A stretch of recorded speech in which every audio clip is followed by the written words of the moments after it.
Nous sommes lundi matin, le 18 mai 2020, et voici les perspectives de marché de la banque CIC Suisse. Alors que la baisse du nombre de cas Covid-19 et la perspective d'un assouplissement des mesures de lockdown ont apporté de l'espoir au marché ces dernières semaines, les mauvaises nouvelles ont eu tendance à dominer la semaine dernière. D'une part, les ventes au détail aux États-Unis sont tombées à un niveau sans précédent durant le mois d'avril.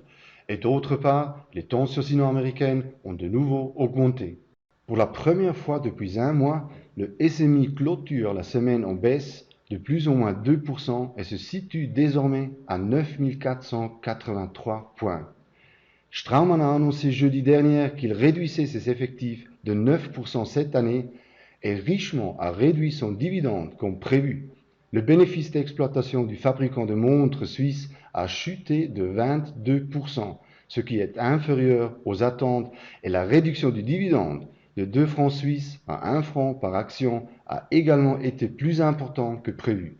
Richemont a déclaré ne pas attendre à une reprise substantielle de ses activités dans les 12 à 36 mois à venir.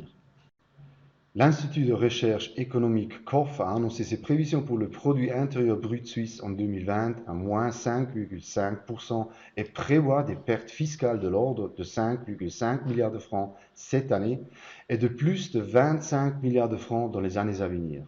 Ceci dit, le COF prévoit une forte reprise économique en 2021 et une croissance de 5,4%, ce qui signifie un retour attendu presque au niveau où nous étions de fin 2019, mais la question c'est à quel prix?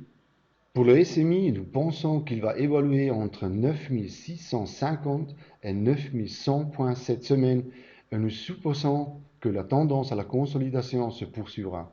Nous continuons à recommander une réduction des actions cycliques et de passer à des actions plus défensives.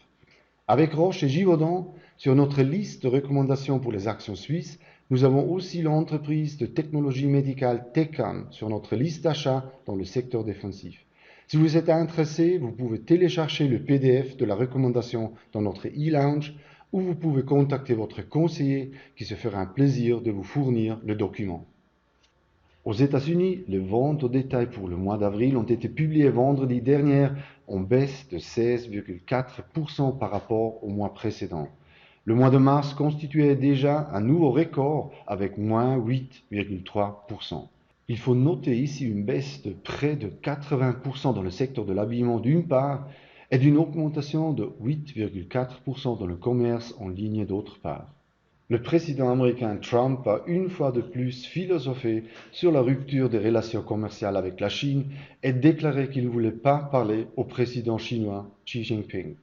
Beaucoup plus intéressante est la nouvelle selon laquelle le fabricant de semi-conducteurs Taiwan Semiconductor prévoit de dépenser 12 milliards de dollars pour la construction d'une usine de puces en Arizona, une décision visant à apaiser les inquiétudes des États-Unis en matière de sécurité nationale et à transférer davantage de production de haute technologie en Amérique.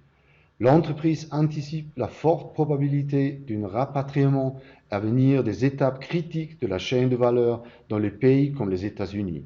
Cette décision de Taiwan Semiconductor est susceptible de faire monter le cours de l'action dans l'avenir proche. C'est pourquoi nous considérons que l'action vaut la peine d'être achetée. L'enquête auprès des directeurs d'achat en Chine a chuté de manière inattendue en avril, laissant entrevoir une possible nouvelle contraction de l'activité économique dans les mois à venir.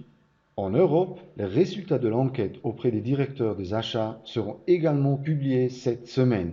Après la forte baisse du mois d'avril, les analystes espèrent une légère amélioration du sentiment. Toutefois, avec des valeurs allant de 25 à 35, les indices restent très éloignés de 50. 50 étant le seuil qui sépare une contraction d'une expansion de l'activité économique. C'est tout pour cette semaine. La prochaine mise à jour aura lieu lundi 25 mai.